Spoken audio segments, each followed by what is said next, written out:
and welcome to Book 101. Book 101 is all about the books that I read for the last 40 years. And today I have my special guest.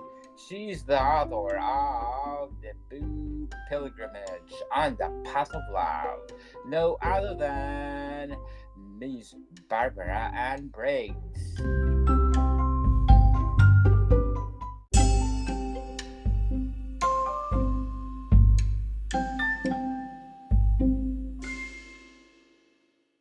Welcome to Book 101, Miss Barbara.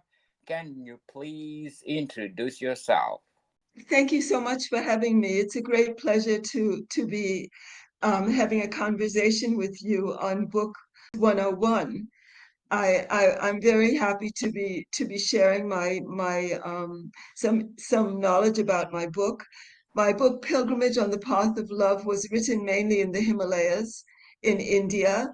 It's a story of a woman who goes to India alone, and after many challenges and soul-stirring experiences, she emerges triumphant with a much deeper understanding of the purpose of her life and the meaning of true love. Wow, sounds interesting, Miss Barbara. What age that you realize that you're good in writing?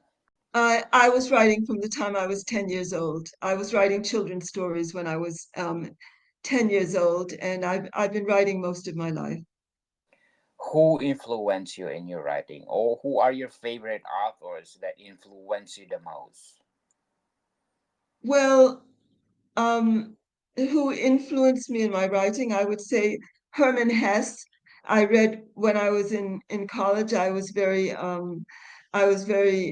inspired by the books by Herman Hesse. Siddhartha um, his other books, The Glass Bead Game, Goldmund, and the story of the artist and the monk.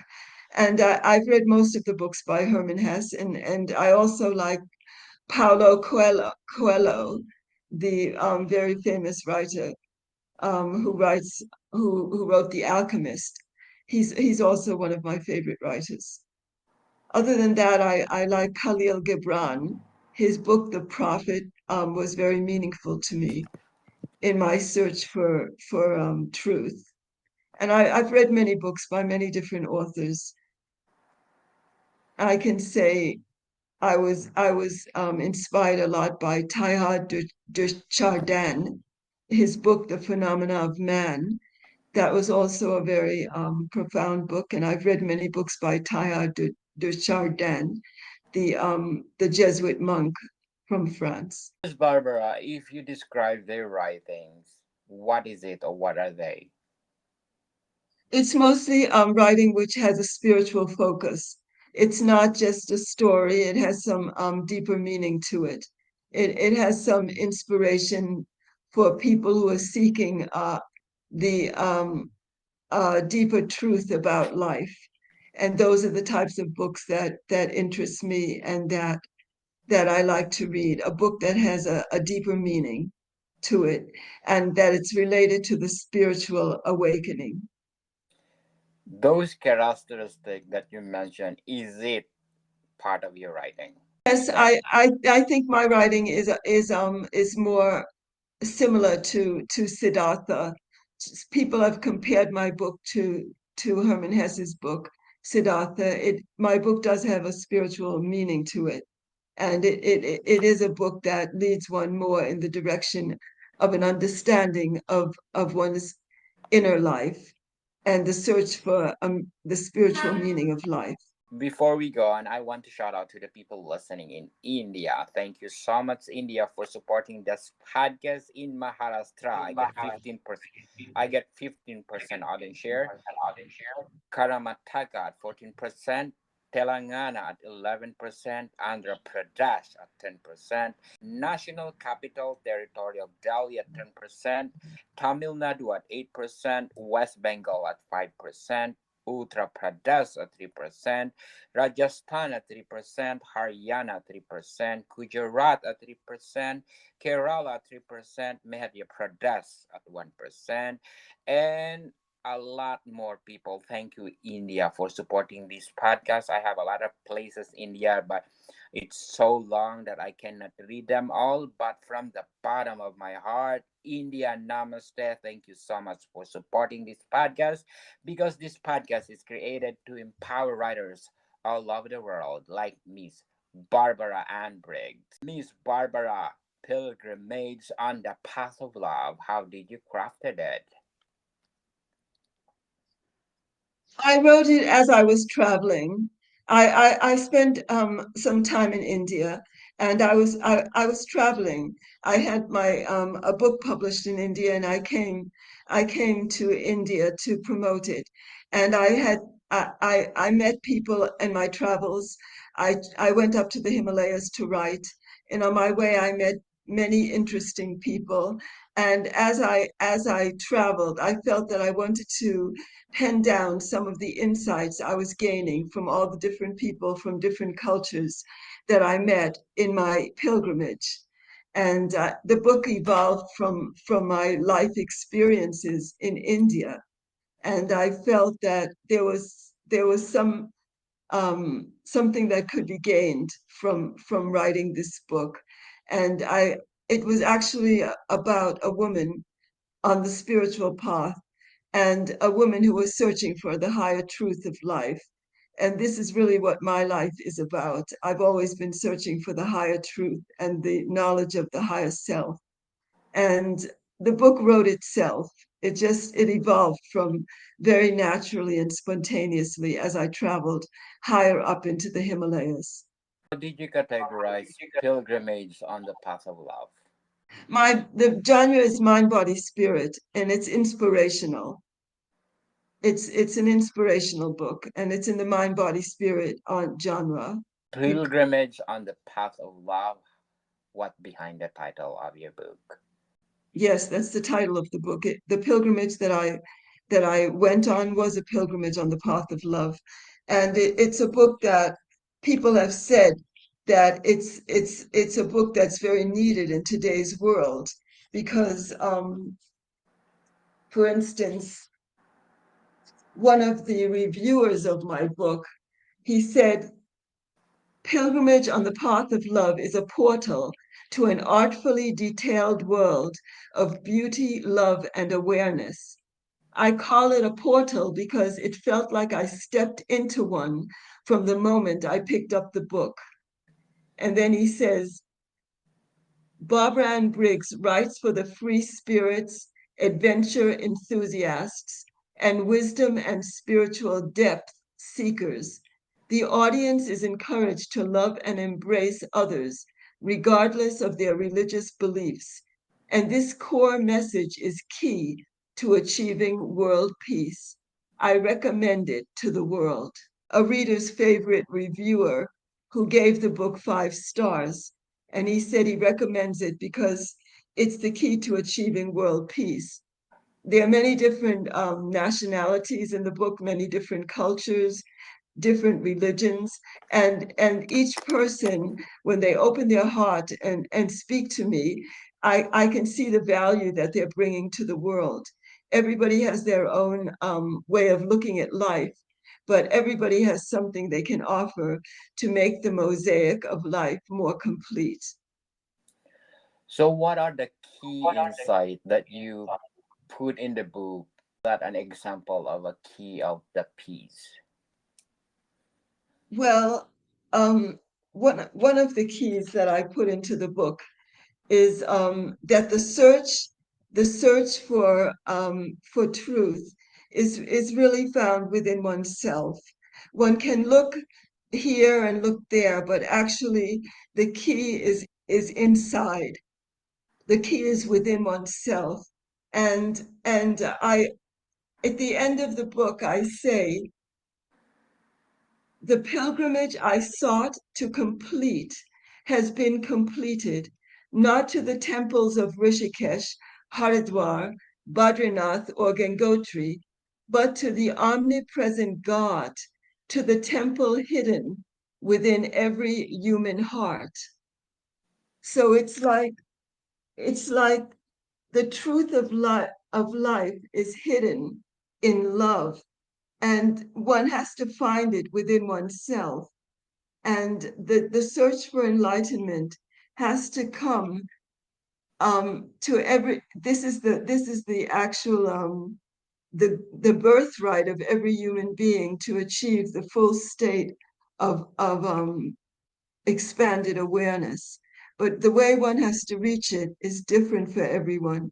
But it all involves an unfoldment of the deepest level of feeling, an unfoldment of that value of universal love. And I feel that in the book, I reveal some of the deep experiences I've had during my meditations. And I speak about how the um, the awareness of the unity underlying the diversity in life has come from going deep within my own being in my meditation, and how it's broadened my awareness and allowed me to accept and appreciate people from all different walks of life. Barbara, can you give us an example? How do you meditate? Well, I'm a teacher of transcendental meditation. I've been practicing transcendental meditation for many, many, many years. And I meditate, I practice this simple, natural, and effortless technique. It's derived from the Vedic tradition of knowledge, which was brought to the West by Maharshi Mahesh Yogi, my guru. Maharshi's guru was the Shankaracharya of Jyotirmath, and this meditation comes from the Vedic tradition. It hasn't been thought up in the 20th century or the 21st century. It comes from an ancient tradition which is more than 5,000 years old.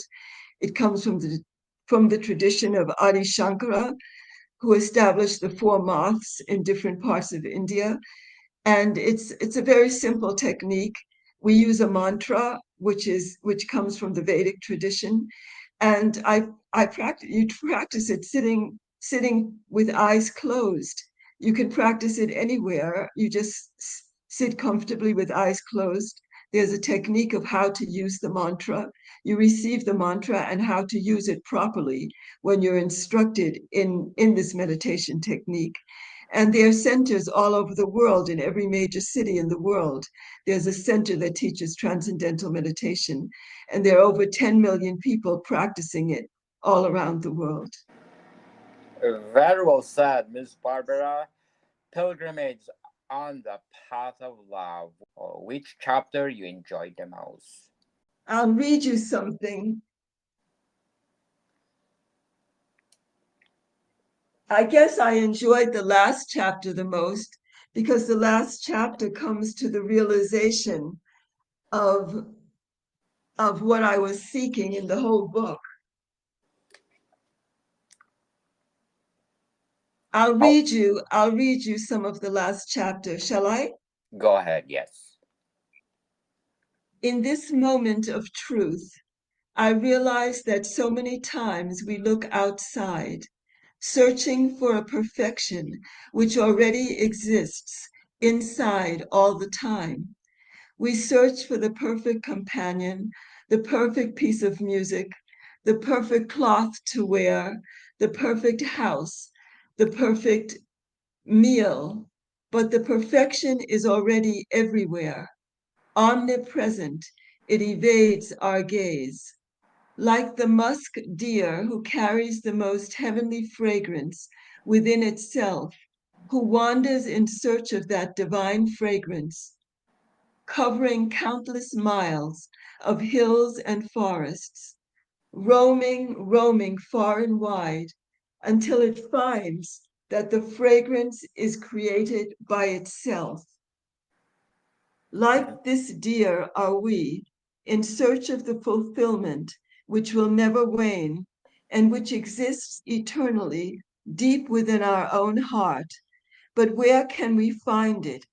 Unseen is that, unmeasured by time or space, unheard except in silence, undigested except when cooked by the inner fire deep within the temple of the heart. We find it only by becoming one with it, By leaning inward toward the music, the dance and the dancer become one. In the silence between the Lama's prayers, I realized that there was nowhere to go and nothing to do. I realized that each moment contained all that we could ever seek to know, to feel, and to believe. Each moment contained perfection. Very well said, Miss Barbara. So beautiful. You said that perfection is everywhere. How would you define perfection? I would define perfection as that which is unchanging and that which is immortal and that which is beyond time and space.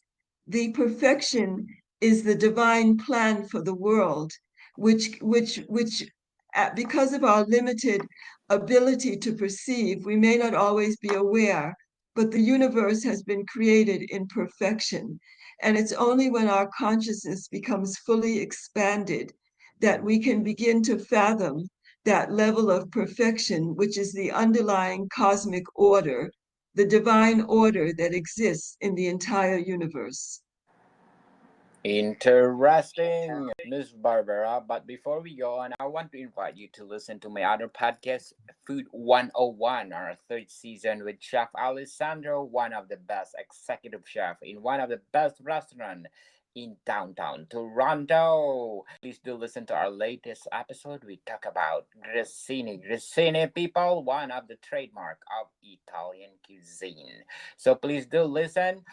Food 101 plus one more. Our books are out, available on Amazon and leading online bookstores worldwide. It's all about our 100 episodes or our first season, which is we have 7 volumes right now, volume 1 to volume 7. It's all about how you create a delicious food. So please do grab a copy. Food 101, Volume 1 Basics, Volume 2 is Fundamental, Volume 3 is Essentials, Volume 4 Greek Cuisine, if I'm not mistaken, and a lot more. So please do grab your copy. Miss Barbara, Pilgrimage on the Path of Love. What is the best highlight? The best highlight, I think, is the part of the book where she goes to Ladakh, the trip up to Ladakh, the travel from over the Rohtang Pass, when she travels from Manali to Ladakh.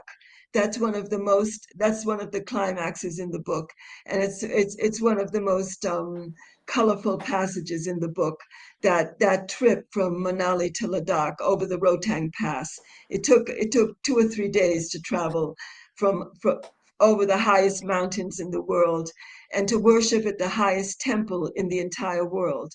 So I think that's one of the highlights of the book, the trip from Manali in the Himalayas to Ladakh. What are your struggles in writing Pilgrimage on the Path of Love?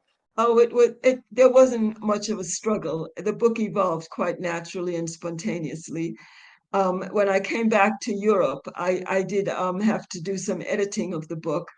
And no, the whole process was quite enjoyable, and I can't say I struggled too much with it. It unfolded quite fluidly.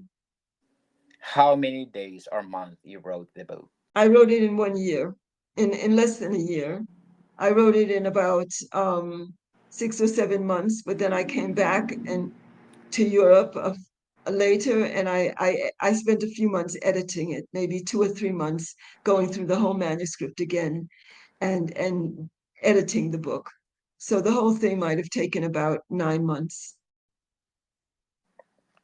Awesome, Miss Barbara. Pilgrimage on the Path of Love. What do you think the flaws? The reader would have to tell me what the flaws are. I didn't find any flaws in the book. So, Myself, I'm quite happy with the book, and some people said it was like a travelogue, but it's more than a travelogue. It goes very deeply into the psychology of a woman on the spiritual path.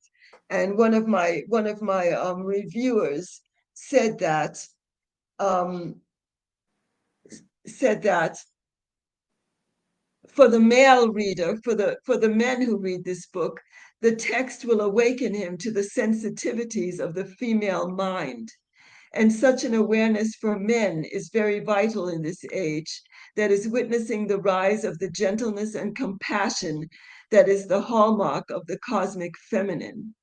So he said any seeker who yearns for companionship on their singular and sometimes lonely path to enlightenment will take heart from the pages of this book. So from my own side, I can't give you any flaws. If anybody reads the book and they can buy it on Amazon, if they find any, they can let me know, and I'd be happy to discuss it with them. Very well said, Miss Barbara. Pilgrimage on the path of love. What did you learn from it?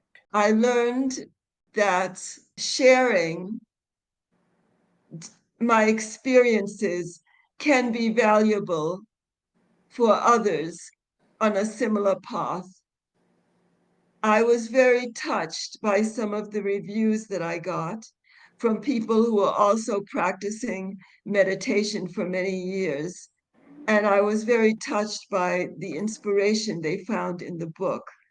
So I learned that sharing my experiences and my revelations that I gained over the years and through my many travels, especially in India, that it could be worthwhile to others who are on a similar path.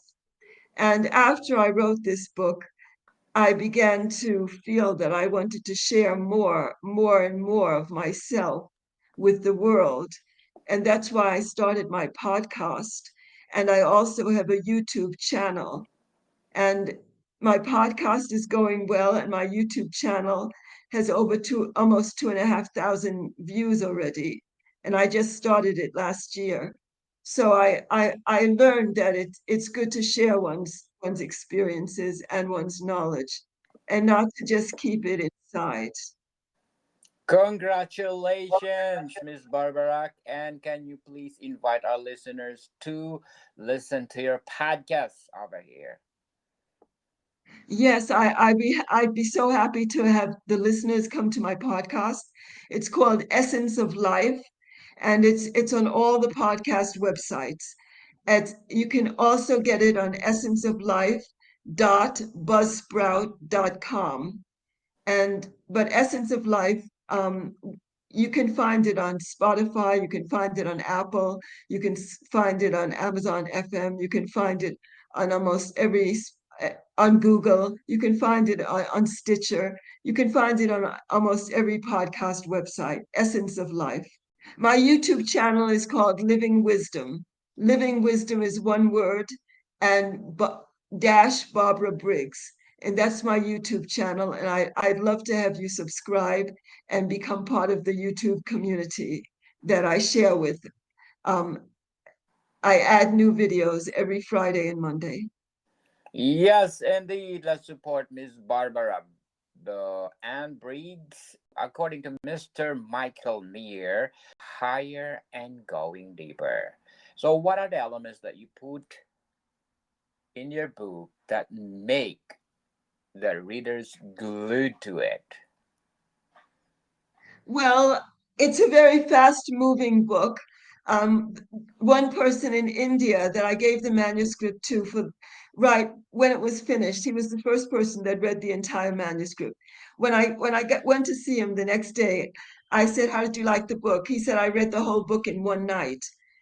He was he was an English teacher, an Indian English teacher. He read the whole book in one night. One good thing about this book, it's a fast moving book. It really it keeps moving. It doesn't. I think you can read it quite quickly. There are many, there are 16 chapters. It's 320 pages, but it can be read quite quickly because the scenes follow one another quite quickly, and each scene has its own colorful aspects to it. So I think it's a fast moving book. Yes, so if you want to go back and revise the book itself, which part of the book you want to revise? I don't want to revise any part of the book. I like the book the way it is. Okay, very well said, Miss Barbara. And people, I'm inviting you to grab a copy of my latest book, of my climate change book, Earth Fever: The Unraveling Climate and Our Race to Restore Balance. It's all about the comprehensive enlightenment about what's happening to us right now. Readers will take on an explorative journey through the complex landscape of climate change, and I have the passion, precision, and profound sense of urgency to act now, because this book is really a wake up call for every citizen of the world to combat climate change. So please do grab a copy, available on Amazon and leading online bookstores worldwide, from Kindle, hardcover, and paperback. Earth's Fever: The Unraveling Climate and Our Race to Restore Balance. Miss Barbara, can you please invite our listeners to buy your book? Yes, I'm most happy to invite all the listeners to grab a copy of my book.